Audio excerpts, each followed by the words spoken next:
Hi, I'm out here today with you at the WIllisbrook Preserve, one of the natural lands preserves in our area that we'll be talking about. And I'll just walk you a little bit in what is some regrowth forest. And you can see we're in a forested area with the trees. And these are some tall trees in this forest, but these aren't that old actually.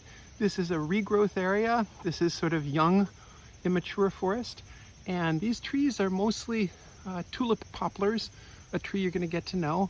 And they're tall. There's a really beautiful view of the sort of canopy that they're creating. So this is a young forest that's starting to create some shade. And as we walk up the trail here, there's actually one of our really common wildflowers is this aster. This is the white wood aster, Aster divaricatus. And we'll talk about asters as not only a kind of wildflower, but also as a family. So I'm just going to walk up the trail with you a little bit so that you are taking this walk through the preserve. I would encourage you to come here and to get to know Natural Lands. It's an amazing organization that maintains and really cares for and provides access to an incredible number of open natural land spaces, both meadows, fields, and forests right in the area. So I'll bring you up here and show you their welcome sign and also some really great fungus. So here is one of their welcome signs, and this is the WIllisbrook Preserve. So they've got their nice trail map there. This is out Goshen Road, but there are a lot of preserves around. And right behind the sign here, you've got a couple of logs, and I just want you to get a nice look here. These logs are actually being actively decomposed by at least 3 different species of polypore fungus. And fungus is really an incredible organism, and in a botany course, not only talk about plants, we really need to talk about fungus because of the relationships between them. But this is a polypore, maybe the white cheese bracket fungus.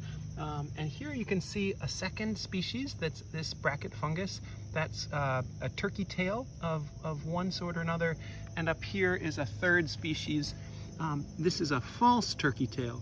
So this fungus is living on the outer surface of the log, but the log is actually filled with fungal mycelium.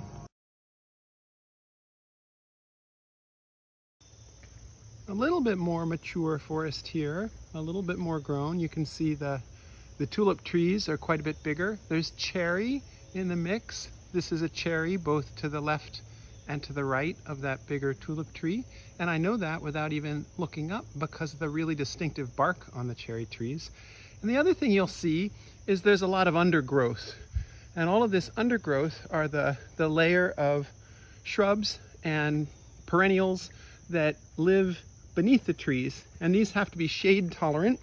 One of the dominant species in here that I'm seeing a lot of is called spicebush. It's a cousin of sassafras and cinnamon, and it immediately has a distinctive smell. If you break a leaf of spicebush, like, oh wow, wait, that looks like spicebush. And when I break off a leaf and I'm smelling, it's like, oh my gosh, that's such a distinctive aroma. And that's the smell of spicebush, and you'll know it in a second if you smell it. Some of the other shrubs are invasives. This is a really invasive honeysuckle right here. That's something that's a real problem for land managers. And so here's a young beech tree. But this is a little bit more mature forest.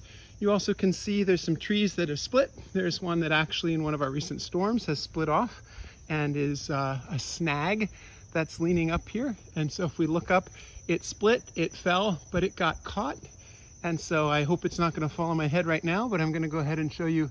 Oh, there it is up there, caught up in the other trees next to it. Didn't even have a chance to fall down. So a little bit denser forest growth right here. We're still out at the WIllisbrook Preserve, and then we'll come to some farmland.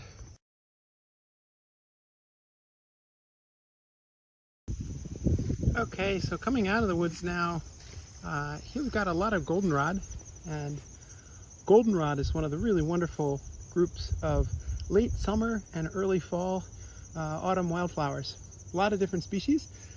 There's at least 2 species right here. Really recognizable, often really tall, but these bright yellow flowers. And it's actually another aster. But right behind it, I want you to see that these are wetlands. And we know these are wetlands right in front of me because these are cattails. And cattails are a really distinctive obligate wetlands plant. It looks like a tall grass, which it is. And you can see that there's a really funny fruiting body that looks a lot like a toasted hot dog that's sitting there. And that's the fruit. That's actually the fruit of that plant. So there's a little wetlands here, really nice diversity right next to the forest. And this wetland supports a lot of different organisms that require that wet ground. So we'll just stop right there.